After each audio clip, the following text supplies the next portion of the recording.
Hello everyone, welcome to my channel. So today's topic is aesthetics.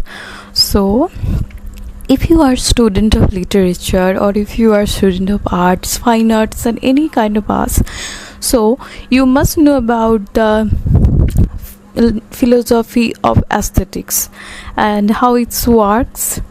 So what is aesthetics? It's a philosophical study of arts, taste, beauty. Okay, so how it works? Aesthetics is a sensory experience of taste, your sensory conceptual thinking. It is kind of experience. And if you think about the Koito, beauty lies in the eyes of the beholder. So what is beauty? What is sublimity? So how it works? If you think about the apple, so the redness of the apple and the greenness of the apples, it does not matter. The apple is a thing of taste, is its sweet taste.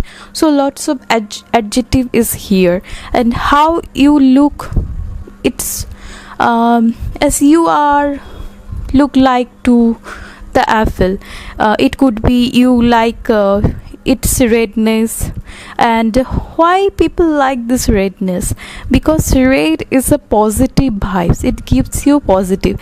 And if you go to the dark place and quite you entered in the cave and you feel so horrible, why? It is quite aesthetics experience. But dark is a negative, so you feel negative experience, your sensory organizations which feels you so negative. And if you think of the color positive, red, green, it makes you feel positive.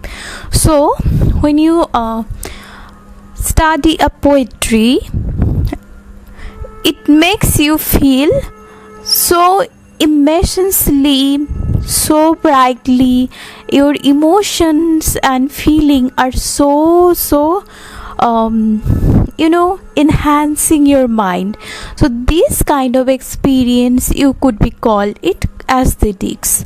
And your painting, you think about the painting and a film which is your connected to it gives you a pleasure, kind of sensory organizations pleasure. It feels you, makes you quite negative, it could be positive, but it gives you pleasure.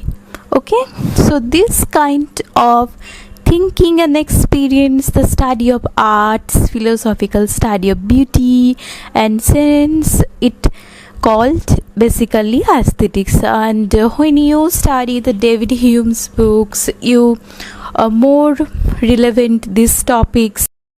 So anyway guys, if you want to I give you an example. You go to the place, maybe you travel in Kashmir and you see those hills, biggest hills, so wildly and so natural places, and you just in your minds the word comes, it is so aesthetics place. And so what is this aesthetics? It is gives you a pleasure, those things gives you a pleasure. And it is a sensory experience which makes you feel, oh, it's so cool, so amazing. So this kind of pleasure is called aesthetics. In a old house which is right now in historical house, which makes you feel so aesthetics.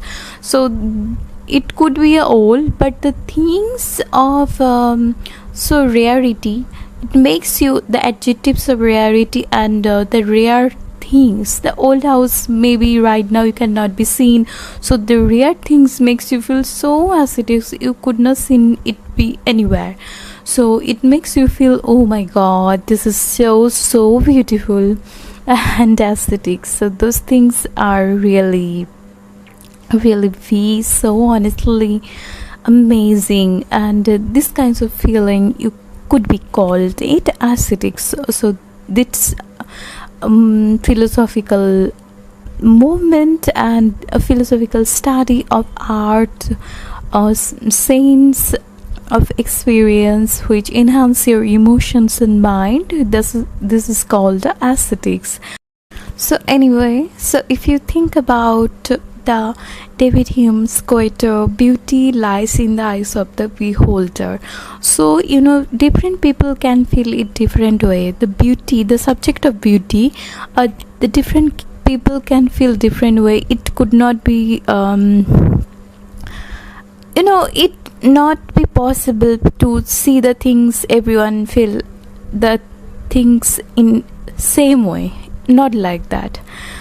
Some people want to feel the painting, they really his or her soul are really engaged to the paintings of aesthetics, or some people like to read poetry, enjoying literature, any kind of arts, okay, so etc. So one of theaters of the Edmund Brooks, okay, in his famous treatise on the sublime and the beautiful, attempts to draw a distinction of beauty between two aesthetic concepts. His distinction between the sublime and the beautiful was extremely influential.